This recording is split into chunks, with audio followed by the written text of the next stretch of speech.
Hey everyone, Dr. Clark McLaughlin here with CK Med. I am a PGY3 at Eastern Virginia Medical School in pediatrics, and I also am a clinical tutor and own the company CK Med. I'm here to talk about residency. It's one of the big elephants in the room when you are at the third year of medical school or fourth year of medical school in regards to applications and interviews and how to follow up those interviews. There's a lot of questions, a lot of things that you need to prepare yourself for. Getting into the third year, there's a lot in regards to your scores and shelves and getting up to that step 2 CK time. But there's also a lot in the fourth year in regards to having your application precise, very well done, very well rounded as best as you can, and know how to answer questions about your application, but also general applications about your future in residency. I want to help guide you in the directions of how to prepare for residency interviews, how to prepare for residency in general, and some of those steps along the way. I hope you enjoy this session. This was live. There are a few of you that are referring to this who were already there, but for those who weren't, enjoy. All right, great. So this session is being recorded. Just so you guys know, I'll have it posted up on probably my YouTube, but most likely my Facebook at least, sometime in the next few days, so you guys can reference this material and share with others as well. I think it's really awesome and important to talk about residency session, like the season you're going into. I think it's super important because there's a lot of stuff that's going on, a lot of stuff that you're doing with your year, a lot of stuff you're setting up for the fourth year, on top of interviews, figuring out who to apply to, how much you want to spend on applications, all those sorts of things, and then figuring out the whole ERAS stuff. So pretty much tonight, in this next hour, I'm going to break down, and we'll allow some time at the end to ask some questions, but I'll break down kind of some recommendations that I have from my experience as a medical student, as well as on the other side as a resident. I'm now a third-year resident at CHKD, or Children's Hospital of the King's Daughters, with the Eastern Virginia Medical School program in Norfolk, Virginia. I just started my third year last week, and I know what it's like on the other side from a resident standpoint. When I see students come through, I see students that aren't great at interview process. I see students that are kind of neutral and do all the normal expected things that everyone's told to do, or some of the books that you read, like Getting into Residency by Iverson is a book that I would recommend. Those are all great things, but I want you guys to stand out and shine. I want to give you some skills to stand out of the group. There's a lot of people interviewing for the same programs you are. And when you meet as a group on one day of your interview day, say, I don't know, November 15th or something like that, there's going to be a group of 15 or 20 or however many people at whatever program you're interviewing at. And they're all going to try to shine in certain ways, but you need to shine brighter. And some people are going to just be neutral, and you want to outbeat them because they're only going to pick one, maybe two of you per interview day. And that's it. Out of the 20, that's it. That's all you get. It's your only chance to show off. And so there are certain things, one, that set you up for success in getting interviews, which we're going to talk about all those things, and then on interview day. So some of the things are letters of recommendation that we're going to cover. We're going to cover your CV and what to include. Something like how to prepare for interviews once you're offered them, how to even sign up for them, including how to research programs appropriately and get the information that you can out of the way before you even go and interview with them, so you can ask important questions instead of dumb ones. And then other things such as preparing for a specific program so that you show that you're interested in that program, which is the most important thing on our interview day. And then we'll talk about that flow of interview day and kind of aftermath stuff too. So there is an open chat. You guys can chat any questions that you would like. I'm going to make sure I pull it up. And then I'm going to show you some examples once we get to some of these specific things. Okay, so first we're going to talk about letters of recommendation. Now, hopefully most of you are kind of at that point where you've already asked for some letters of recommendation and are getting your application put together. There may be some students that watch this or are here today that may instead be in the third year process and just want to hear like, hey, what's the year from now? What should I start preparing for?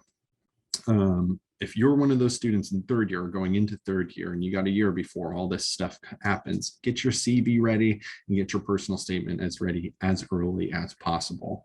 And then you have time to edit it and sharpen it. And I even have resources for editing as well, if you'd like those. So make sure to message me. I also posted on my Facebook chat or on page my reference for an editor that is looking for business to help out with medical students in writing letters of recommendation. She also works on CVs too. So, but letters of recommendation, I think one of the most important things when you're going to figure out who you're asking for letters of recommendation, I think the hardest thing is like you often, a lot of rotations where you want a letter from, the attendings change every week if you're on an inpatient ward. And so it's like, man, I've only been working for this doctor for 3 days. Like, how do I get them to write me a letter of recommendation? If you're at that point, or if you need that last letter or something like that, you have a sub-I coming up in this next month or the following month prior to interview season, I think it's super important for you to get feedback on the first day, second day, third day, and make changes to whatever you're doing immediately on that next day, and keep following up with that attending. If you have a good vibe with one of the attendings on one of the weeks that you're on, do that. Get feedback on Tuesday, on Wednesday, and say, hey, how am I doing? How can I make it better tomorrow? Not like, how can I make it better in general or something like that. Showing that initiative makes you, one, communicate with the attending, and two, that you're looking to actually make changes in some of your thought process or whatever it is that they're going to give you feedback on. It builds a little bit better connection with that attending. And then what you do, if that attending goes off service, get their email and contact them and say, hey, you know, I was learning on this with this attending this week and the next week or whatever, and say, hey, I wanted to say like, thank you for teaching me or something, that process, if it was something similar from the week that you were with that attending. And that builds communication, connections between those people. And then at that point, you might have enough communication to where you can say, hey, I just wanted to get your input and see, do you ever give recommendations in regards to like CVs? Can you look over mine and give any recommendations of things I might need to change or input or word better? That was one of the most valuable connections I ever had with one of my attendings, and he wrote a very great letter after that point.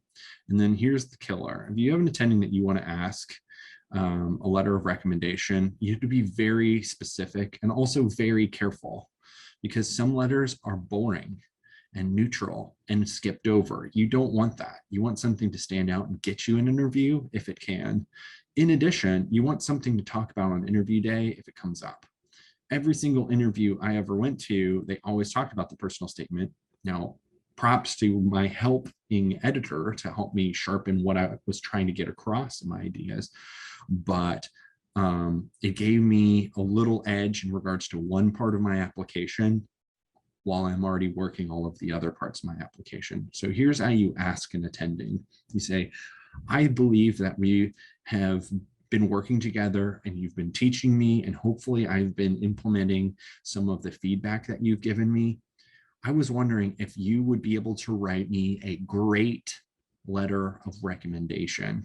Don't just say a letter of recommendation, because some people are like, sure, I have a template for that. I'll just type in your name, make sure you spell it right. No, you ask for a great letter of recommendation. If they feel, and most attendings, if you ask that questions, will be like, you know, I haven't worked with you that much. Maybe we should set up some office time and talk and get to know each other and stuff. So maybe I can learn a little bit more before writing you a great letter of recommendation. I had a few attendings do that, and it was valuable for me to be able to ask that question. So make sure that you ask that question. That's super important in order to get really your perfect, precise letters when you're submitting your application, because everything counts. Your CV counts, your letters of recommendation count, and any like reviews from your rotations that you do. So you're attending, submit your like review, and if you pass the rotation, and then obviously your grades and stuff as far as shelves and overall rotations and everything, all that stuff gets submitted to the residencies. And then the med school will write up a review of like, hey, this person did this stuff in the Department of Education and did all this fun stuff that helped out other students below them or whatever. And that goes in. And so you have this nice, solid, well-rounded package that goes to interview programs wherever you submit them. And it's perfect because that's what gets you interviews. So all of those things that go into the application is what gets you interviews. People focus on the scores, not really. And now that the cycle is kind of hitting the pass fail stuff, so a lot of step ones that are taking this, so the next following year, they're going to be on a pass fail system. You guys, if you're going to fourth year, you guys are still on scores. Step 2 is more important as far as clinical knowledge. And if I were to look at the 2 scores and you improved on your step 2, I'd be like, whoa, 1, they're more clinically knowledgeable, which is more important as a resident. And 2, they showed improvement and they worked hard on this. So that's what I would look at that. And that's all I would look at as far as from a residency program standpoint. So I think it's super important to have well-roundedness rather than like all focus on the scores. That's not what programs are doing. Some may, but most are not. Some like very competitive anesthesia programs or very competitive surgery programs, not all the surgery and not all the anesthesia programs, but some of the very competitive ones may go, hey, look at all these people that are applying. They all have very strong, well-rounded, and I have nothing to like separate them. So maybe I should look at the scores for their step 2 and just say, hey, I got 300. I can only offer 100 people to interview. Great, here you go. And offer it based on the score. But it's not common for that to be in practice much anymore.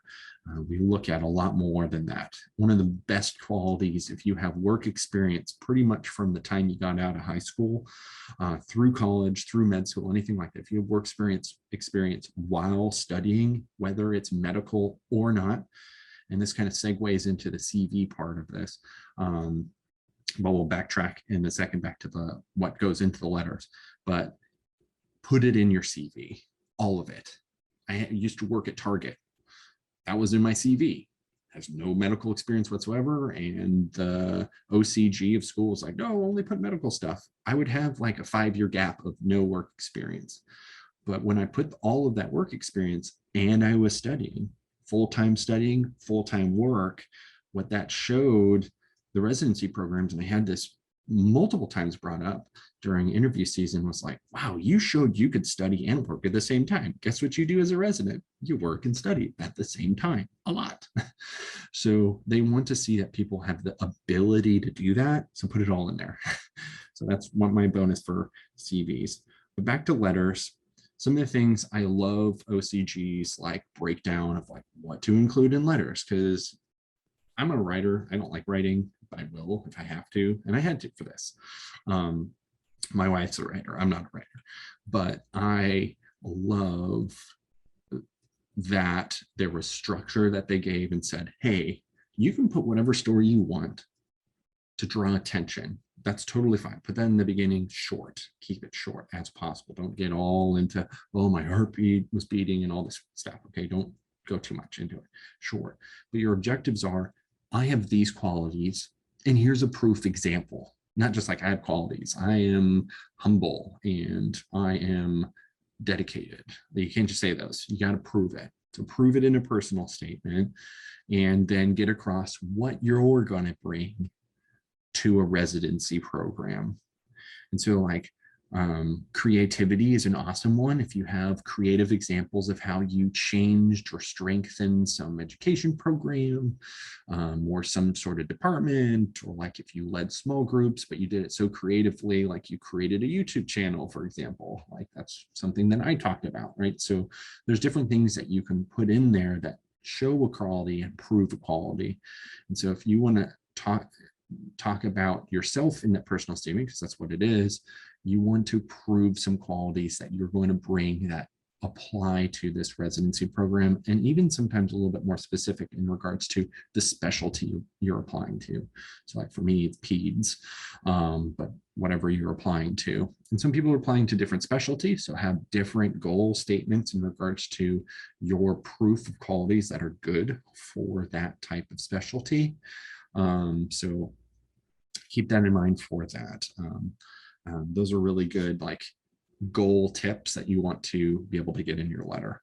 If you want to use my friend Anya Benevento, she's an editor, and you can write up 3 pages of just get it all out of your head and say, hey, I have these goals, I want to prove this stuff. And she will help you and show you how to condense all of it down, make it more clear, more concise, and get really the high yield and important parts in your personal statement and make it look so good. She doesn't charge too much, but it's really super worth it for any of you guys who are looking for help with your personal statements. Now, CV, I mentioned for your CV, include everything. So let me share my screen and you can actually see just my example. I took out most of my personal information, but this is their usually recommended template for at least St. George's University. But pretty much your name and information, your information where your education was, and any honors or awards, certificates. Obviously, these are your scores. You can pass fail for any of those who are in 3rd year, and then work experience, right? So you want to have the most recent here. Obviously, I'm a resident physician, but I also own a tutoring company and CKMed on YouTube. So I include all that information. So you try to keep the most recent on the top and the least or more distant work, such as working at Target, where I am from, is included there as well. And then some of the extracurricular activities, things that you got awards for, things that you taught classes for, anything that you were in regards to sports or extracurriculars or anything like that. You want to include those sorts of things because it shows that you're making time commitment outside of these things. And this is something that is really awesome for programs like family medicine, pediatrics, internal medicine, OBGYN. Surgery less and anesthesia a little bit less, but those programs that are like a lot more around the people, less of like in the OR and doing all the procedures and everything, stereotypically, they really love the extracurricular activities because it shows that you're investing in different things outside, you're de-stressing yourself, and you have avenues to do that. If this was blank and you went in to apply for peds or family medicine, they'd be like, so what do you do to get off some stress since you're going to be working 90 hours a week, and you didn't have anything? It's going to be a little concerning because you're going to burn out faster than any one of our other residents in the first 2 years. So we want to make sure that you have some avenues to get some of those things up. Obviously, this is something for my personal statement. You don't have to have procedural training. Don't worry about that. That's for my collected information from residency. And then any interests in language and stuff, those are things that you can include down on the bottom. And that sometimes gives awesome things to talk about during the interview season. I had plenty of times that photography came up, and I even had some of my photos that I pulled up on my phone and showed during the interview. And that will come back when we get to the end of interview day.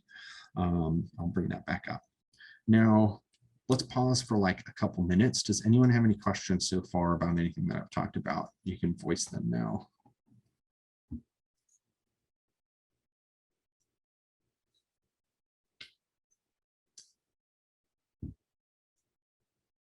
Okay, guess nobody has questions. Anyone can be chatting anything?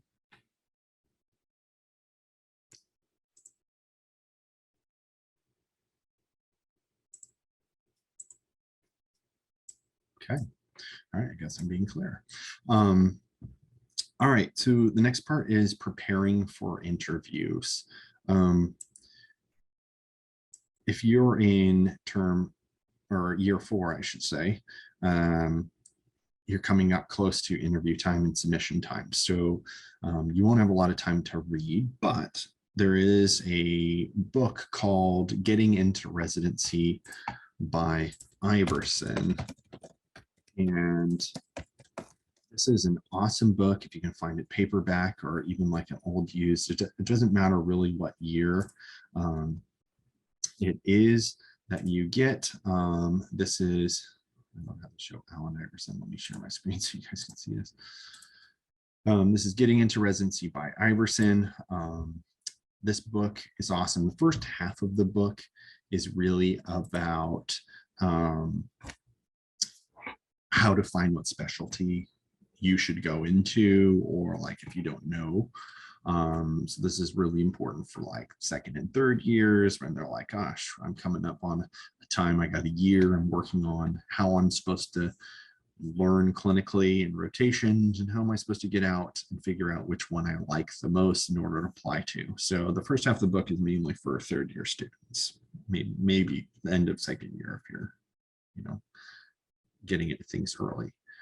But for fourth year students, the second half of the book is like interview day, the flow of interview day, preparing for interview day, where to look up information. I'll give you more than the book tells you in regards to looking up information. And it also goes over how to ask questions. People think they know how to ask questions, but trust me, they don't. And this is a common occurrence that I see between strong students. Very few know how to ask questions appropriately. Even in a professional environment. So this is something that should be taught and trained and worked on. But how to ask questions to whom is where this book goes. Like, you will have a social Zoom if it's not in person. I was back in the day before COVID where we were in person. I was flying across the country for interviews.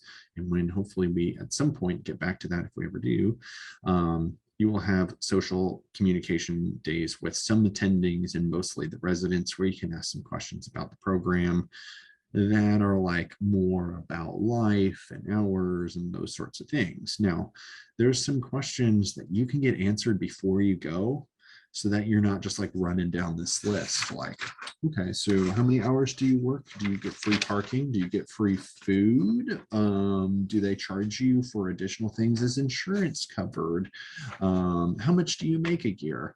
You don't want to sit there at the session and do those questions when you could easily look up the answers and get them. So let me show you how you do that. If you haven't heard of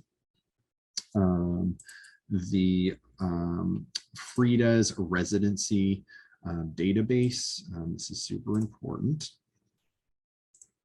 Share my screen again, okay. And so this is where you can look up residencies and like look up the different programs and stuff like that. Sorry, this is not.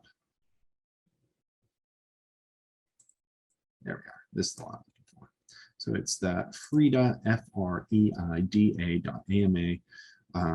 This is the getting into residencies programs, and helps you look up the programs that you're looking for. So if I want to look up just pediatrics, I'm going to search that. And it's really awesome because I can select areas of the United States. I can select specific states that I'm wanting to look to apply to. And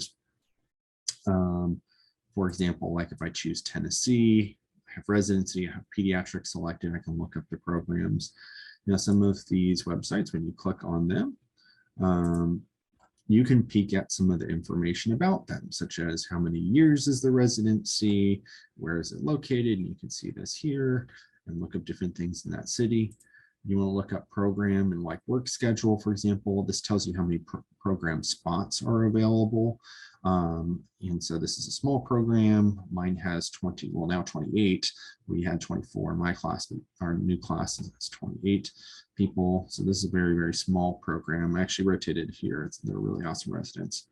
But it can tell you some of the things about this. So I would recommend for any of the ones that you're really interested, make sure you know this information, and anyone that you have interviews for, you should know, is there minimum scores? Is there things I'm applying to, like need in addition to applying?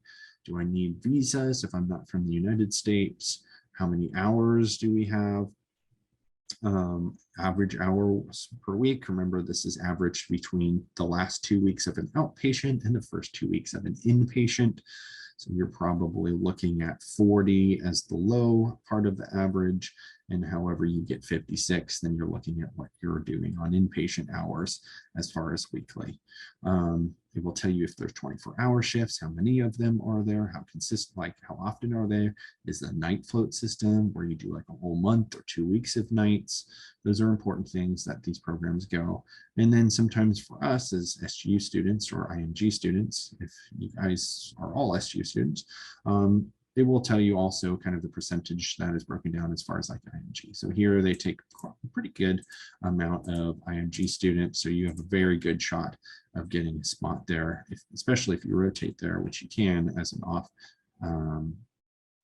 rotation. And then the last one kind of goes into pay, what's covered, is there anything that's shared versus fully covered by the program, is there free parking, all those little questions that you might want to ask the residents. You should not be wasting your time asking those questions and just get the answers first is here. So you can find all that information here. Now, if you want to know, is it a toxic program or what kind of questions they ask during the interviews, or like, does the hospital run on residents or is the hospital not run on residents, meaning you might burn out more in the previous one, is you actually can search up anesthesia, or you can look up whatever specialty you're applying to, pediatrics, and type in residency app spreadsheets, and we'll pull it up on Reddit, and they'll have this little Google spreadsheet, and they'll look kind of like this. So I pulled up anesthesia, for example, and in anesthesia, you can see all the little programs for all the residencies here, and they can tell you like, oh, what is like some of the requirements or something like that. In addition, what are the average scores if you're looking for those important pieces of information. And then there's all these different sheets under here with different pieces of information, such as where some of the people ranked some of the programs out of that first page. Sometimes they'll talk about like their experiences on interviews from the past year, like, oh man, these people look like they hated their lives in every single year, you know, and they did not talk highly of their program or something like that. You know, some of those insights from med students, and even sometimes first year residents will type their way into this and kind of talk about the program and stuff. And so this kind of gives a little insight on a little bit of the culture. And some of the things, like they'll have just random pieces of information that may or may not help you. Use some of the personal experiences with a grain of salt, unless it's consistent across like a lot of comments, like everybody hates their life. Then, you know, maybe that's probably a concerning feature of some of those programs, for example. And there's so many of these different things, like this is all the communication, what are you looking for, all this sorts of stuff. So this is where you can get a lot of information. Why is this? Oh, yeah.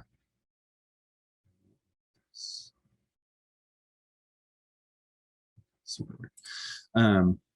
So this is very helpful. Don't get lost in here, but I think a very important spending on time, especially in the programs that you really want to get interviews with, and that you can kind of look up some of the helpful information. If there's even, not every program has every bit of information on it in these things too, because more people talk about certain programs than any others. So just, you know, try to see if you can find anything amongst all of these tabs in here is where I'm just trying to point you to. I was able to find some things like on the Fridas, didn't tell me if there was free parking, but here I was able to find them. They were saying like, hey, free parking and you get unlimited meals. Like my program in Virginia, we have an unlimited meal card, and that works in the coffee shop too, which is like a Starbucks, and it's awesome, which is like $15,000 a year if you were to eat breakfast, lunch, and dinner there, like crazy amounts of money that that's a bonus too on your program. So there are benefits and bonuses and awesome things that people point out on this. This is where you get some research on here. What I ended up doing, I created a Google document And I was mainly just applying to Southeast United States. I'm from California, but I lived in Tennessee for undergrad. So I was applying to Southeast United States, Tennessee, Virginia, Florida, Georgia, all these places. And I made a list, and I kind of made my really good programs that I really liked as far as things I was looking at into them when I was initially wanting to apply at the very beginning. And I made them green. And then the ones that I'm like, okay, I could maybe see myself there, or like they need to like make an impact on me during interview day if I took an interview with them, or red programs, which would be like, if I don't get interviews offered from these other ones to accept and schedule, then if they offer me an interview, I'll take them. Now, this is a little different because I was in person. Like I had to spend money to fly. So you guys, luckily, if you're doing virtual interviews, can do all of the ones that you can possible. But it's really important to strategically schedule your interviews, especially programs you really like and really want. Try to schedule them as late in the interview season as possible, like January, February. I think it ends like the first week of February. So try to do it later. Why? Because you're going to have all this practice and then you're going to kill those interviews at the end. So you want to shine for the programs you really want. So try to schedule them later if you can. So the second you're like, hey, you're offered an interview, scheduled an interview time, skip all the way to January if you can and see if there's any spots. Sometimes they get taken fast, so try to do it as quickly as possible. And it seems like every residency cannot get on the same board in regards to like how to schedule interviews. They use all these different programs and like things to schedule. It's really, don't ask me why they do that, but like it's hard. But you can definitely get as many interviews as possible and schedule them all down. But the ones that are important, try to do them later. So preparing for interviews, preparing for those things, preparing for questions. Now, I'm going to give you one awesome bonus. I train interviewees to come to like they have private sessions with me and we work on interview questions. We prepare for interviews. So I offer that service to you guys if you want to hire me. We can do 1 hour, 2 hours, 3 hours, 4 hours, whatever amount of hours that you would like to hire me. But I can train you in regards to who you're applying to, how to look up the information from your programs, how to ask questions, how to answer questions, all of those things. Because if you're offered an interview and you go to that interview and you don't shine and don't get that residency, it's because of the day of the interview. It had nothing to do with your scores. It had nothing to do with your letters of recommendation or anything. If you're offered an interview, it's all about you on interview day and you need to shine. And how you do that, I train. So you guys can reach out to me if you would like. I definitely go through some of those things and people are like, oh no, I'm good at interviews. Trust me, I have, like, I would say probably 90% of students that have come through for the last 2 years applying for residency had no idea how to ask questions to show that there were interest. You have to ask questions and show that you're interested in the program all in one sentence. You have to do it all at the same time. And if you're not doing it all at the same time, then you're just a neutral. You're just a neutral student that did all their work really hard, but you're not shining on interview day. And I got 20 other people on your interview day to choose from. I need you to show me that you want us, that you're going to put our name high on your rank list. So then I say, wow, this person not only knew this program, wanted this program, and showed interest in everything they said, answered, and asked. Now I trust them to put them on my rank list as a program. Remember, I, as a residency program, am selling myself to you just as much as you are selling yourself to us. That's why it's called the match. So you have to show your interest, and the program has to show their interest in you. And we're not going to show interest in you if you didn't show us interest in us. So we need you to shine. And those are things that are totally trainable on how to answer questions and how to ask questions. It's so easy to do, but needs some training. So reach out to me if you would like me to help you in that regards. And I help a lot of people do this. So Next is preparing for specific programs. Okay, so how to prepare for a specific program. So that is requires you to go to their website. Now, sometimes the website will actually be on the free desk, so you can actually click this, which is really cool because you can do the research all at the same time. So here's the program, and some of the people in the program. And it's really cool because it talks about the applicants, it talks about current residents, it talks about alumni, even medical students rotating through here, it talks about the program itself, how many, some things about the hospital. And what's really, really cool is within here, you can kind of look at who's in charge, who are the people, what are they specializing in, some of those things like, hey, you may interview with a specific physician who's an internal medicine doctor versus emergency medicine doctor. And those are important things because you may be able to ask different questions as far as how their department is a little different than some of the others. So all those things are super important. In addition, I think some of the awesome things that you can do is look up like mission statements. Not every program will have that sitting up there, but like mission statements and those sorts of things. So you can kind of see really like some of the important things that you can bring up in an interview. Like, hey, I see that your mission statement is the advocacy of children. And so if you're applying in like a program like Children's National in Washington, D.C., for example, they have a great aspect of advocacy that they go to help work on like safety laws in regards to how to make car seats better for babies and children and stuff like that. So pediatricians kind of give insight in regards to, hey, we're seeing the injuries in the hospital in this way. Can we change this on some of the companies? And then there's laws that are like, hey, you need to have these certain amount of straps and all this stuff. So all the little intricate things that pediatricians can play into some of those safety things. So that's an awesome opportunity in Washington, D.C. It might be different than in like Florida or California or something like that. So looking up like the specific region and what awesome opportunities they have in certain avenues are really good money questions that you need to prepare for programs. Sometimes what they'll do is they'll go through what is the program, what are the electives available to residents to be able to participate in and sign up for. If you can find that information on your residency program's website, that's going to be very important to talk to. For example, as in peds, I initially actually wanted to apply to pathology. That's why I went to the University of Tennessee in Knoxville, is because I was studying forensic anthropology in undergrad.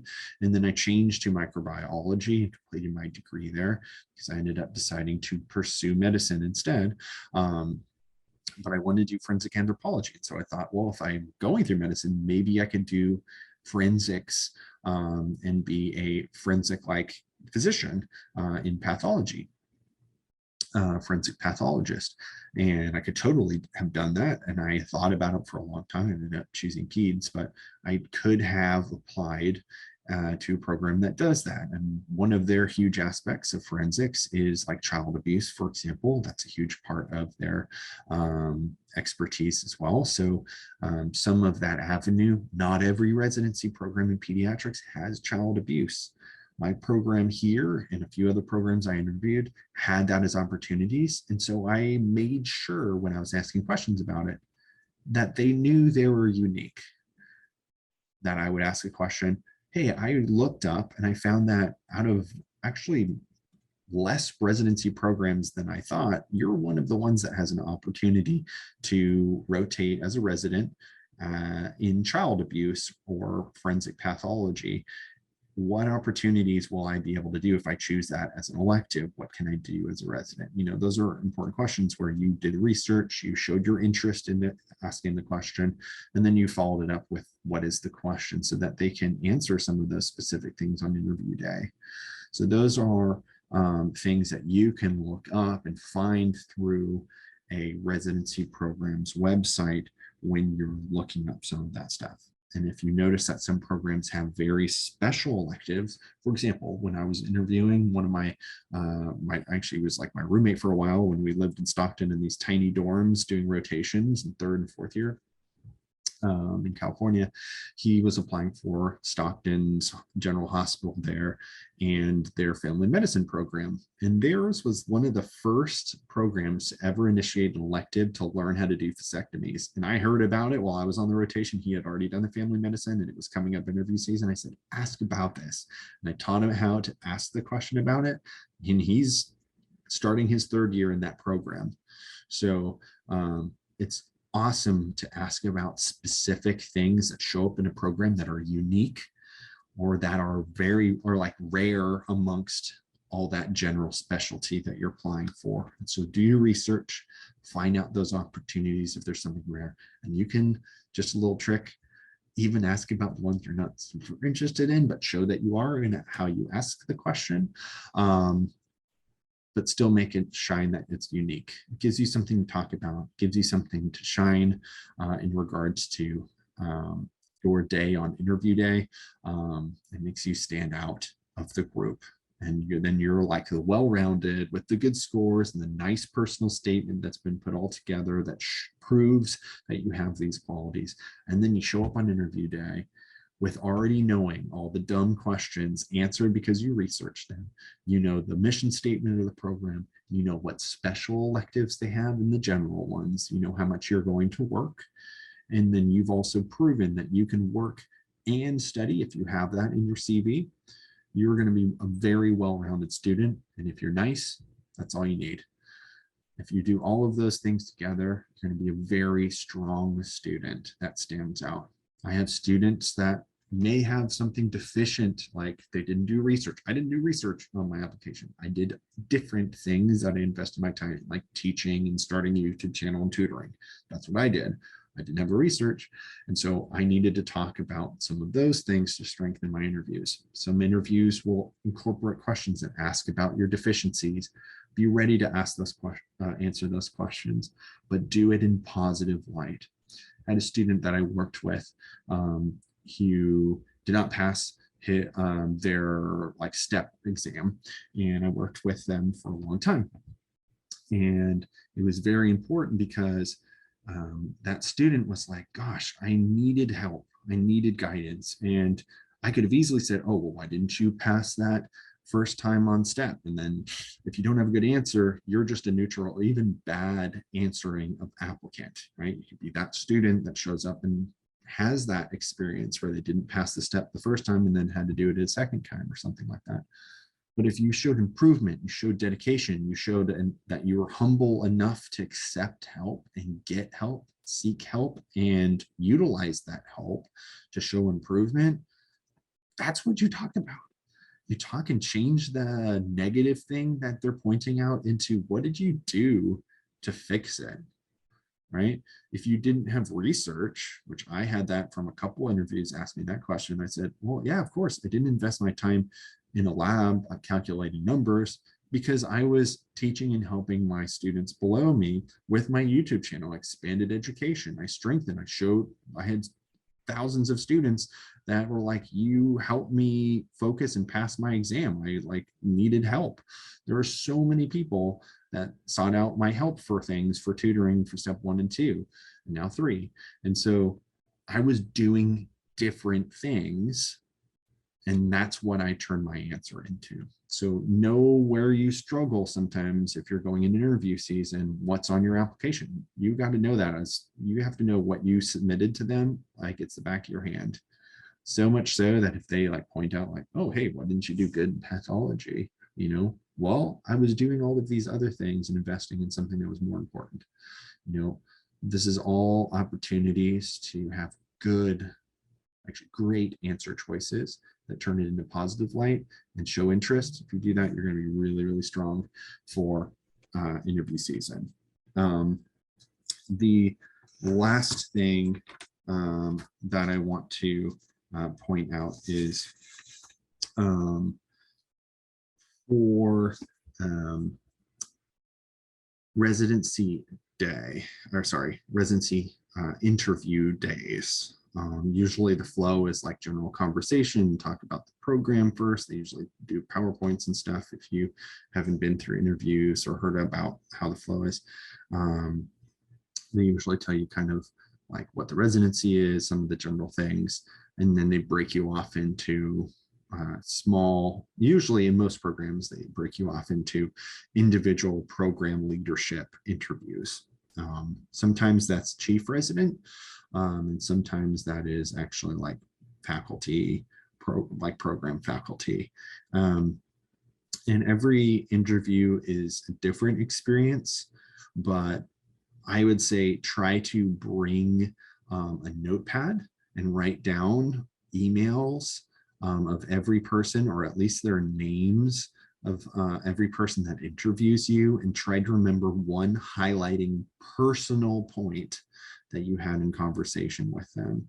This is super important for all you guys generally, because it gives you the ability to follow up. It gives you the ability to follow up in letter form, email form, thank you, and all that stuff. And if this is something that I offer in my services and training you for interview season, is I offer how to strengthen your follow-up. It's one of the most important parts of this game of getting a residency is how do you check in and show that you're still interested in this program?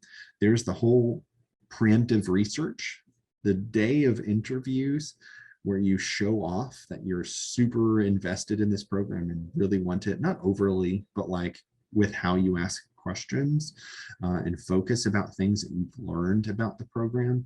And then that follow up as far as like, hey, thank you for answering my questions about this. I'm super important, like I'm super invested in this program because I found these things interesting. Thank you for answering my questions about them. And then if there's some personal touch, like for me, I talked to a lot of program members that like about my photography, and I showed them my photos and stuff like that. And it gave me one additional opportunity to talk about that creativity that I mentioned earlier, like in my personal statement. You want to create a nice full round circle. If you do that, it's going to stand out. And so there's individual ways that you can do this. And this is something that I offer as well. Once you do your first couple of interviews, you can meet with me and I can say, hey, this is how you put together your letters, and this is how you put together your follow-up emails, and who you send it to and how you send it and what you put in there. I was able to actually print out some of my photos and put them with my thank you letter specifically sent to some of the people I interviewed with. Thank you for giving me this opportunity, answering my questions, and I can't wait to come to your program, bring some creativity, just like I brought to this photo that I included that I showed you while we interviewed together. Created something for them to remember me by and go, oh wow, this person was well-rounded, they knew their stuff, they showed their interest, and wow, look at this personal thing that connected me back to that time when I was asking them questions or answering questions for that interviewee. You want to stand out, you want to shine, because it's hard. There's a lot of people applying for these spots, and you want those spots, and you want to be competitive. So it doesn't matter where you're from or what medical school. People freak out about that. And like, I need to have scores 50 higher than everybody else in the United States. You don't. If you can well-round and know how to answer questions, know how to ask them, and then have a good follow-up, you can get a residency.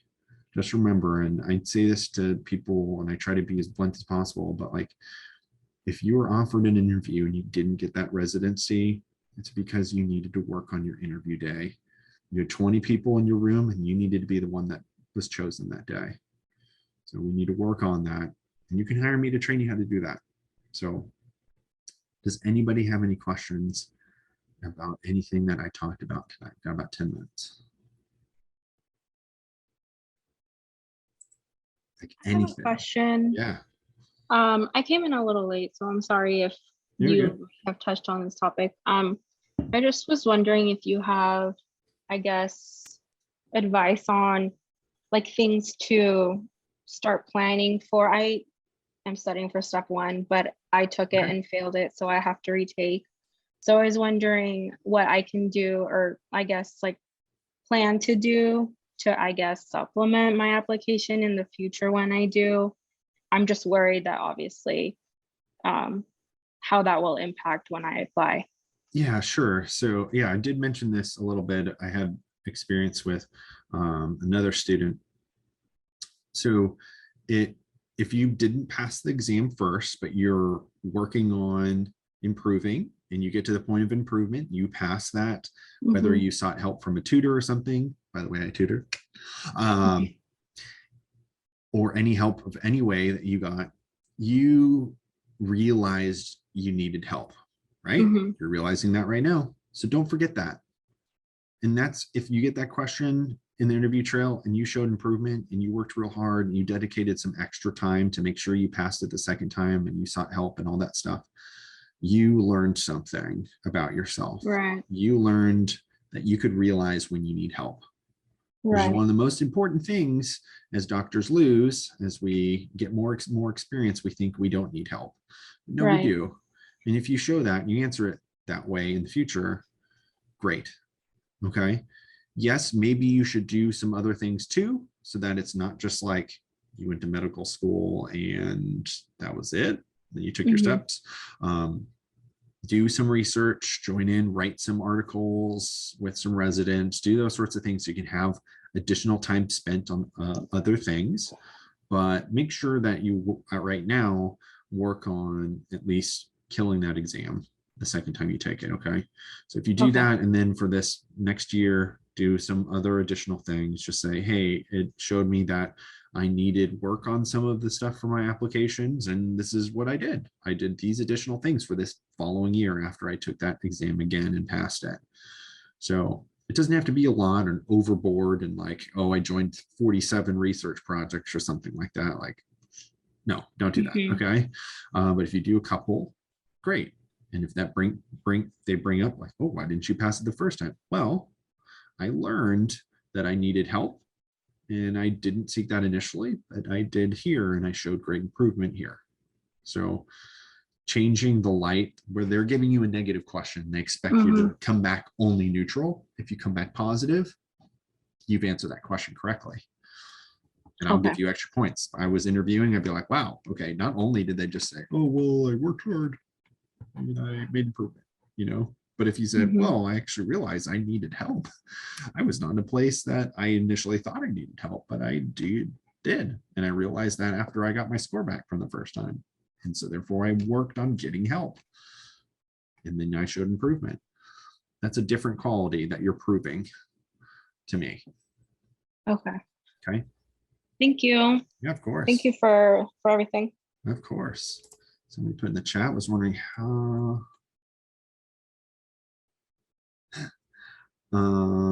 Okay. For Tola, we can message me on Facebook and we can talk about it. And the person, this person asked, does the person who you recommended review personal statements also do CV? I believe she does. Last I heard, she does. I can reach out to her and ask her.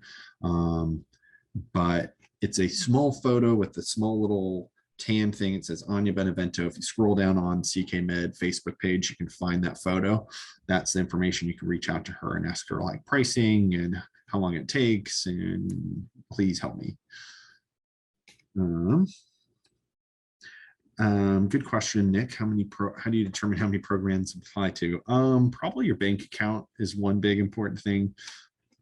But most people, if they feel like obviously, if you were to take every student med school, they would probably say, oh, error on the bigger net than the smaller one, unless they were so competitive and super confident, have this like perfect CV, which nobody does. So I would say most people apply anywhere from like 50 to 100.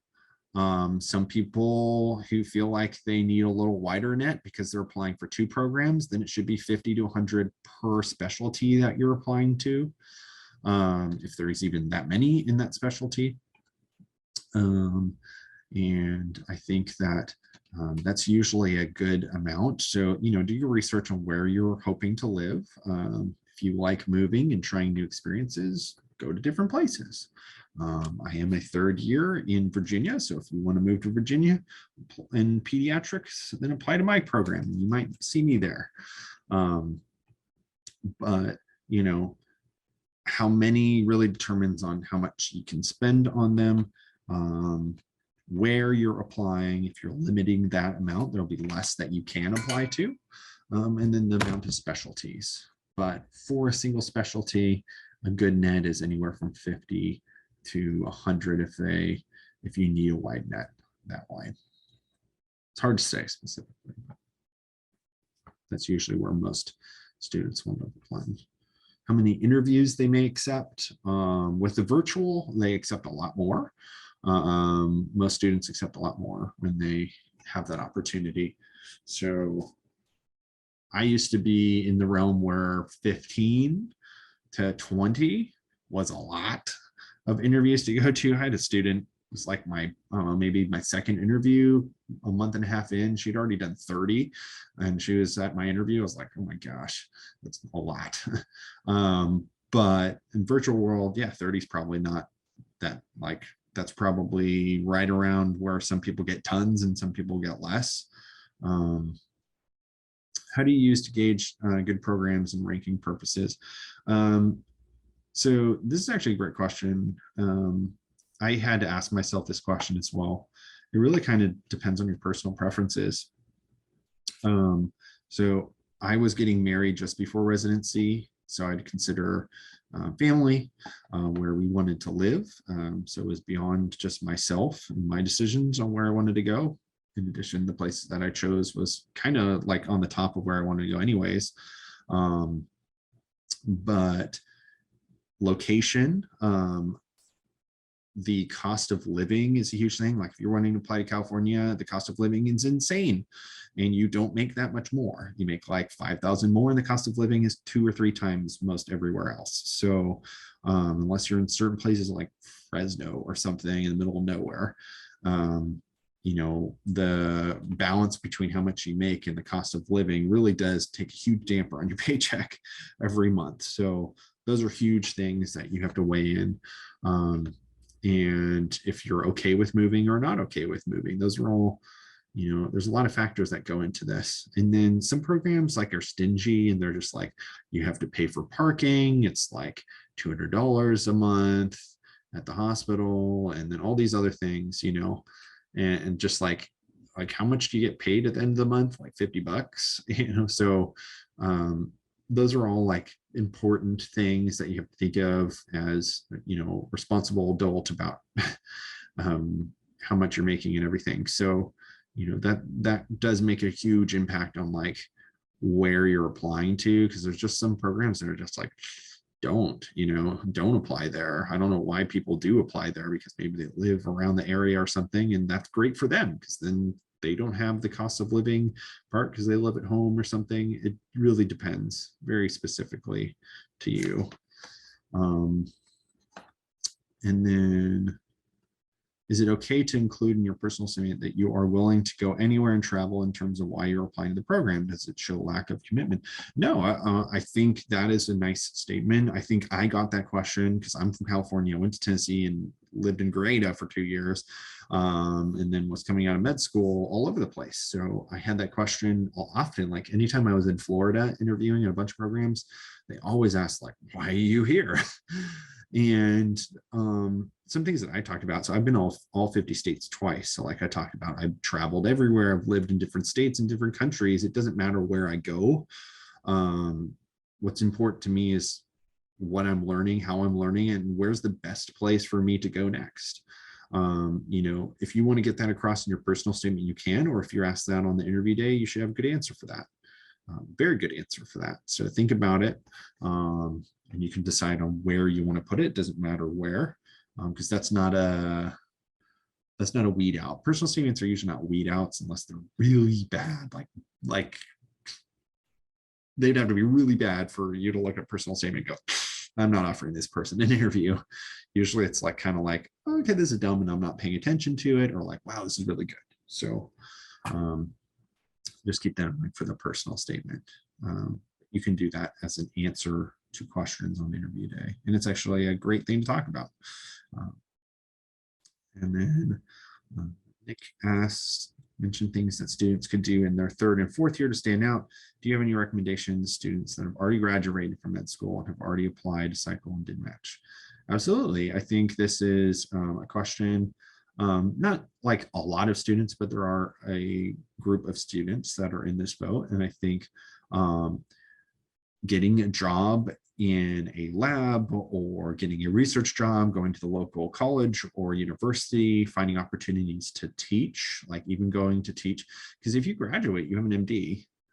So you can go to a school and say, hey, is there a science class that I can like participate in teaching and helping out? All these are awesome opportunities that you give back to the community that you've learned. And those are also awesome opportunities that you can put on your CV. Working in a hospital, techs, being a tech somewhere in the hospital is a great work experience. You make a little bit of money too. You get to learn how to do IVs and all this fun stuff that you won't have much time to do as a resident. So those are also opportunities that often a lot of places are looking for. You know, you may worry about, oh my gosh, I have an MD, I'm overqualified. But I think that when you apply, you should put that, you know, as you're applying, like, I'm in a transition mode or whatever, and I would like to apply for this temporary job or something. If you're good at teaching and have practice tutoring and stuff like that and have led DES sessions, you could do that too. It's a little bit harder to start up, just starting after you graduated though. And then, you know, you'd have to be creative with other things too. So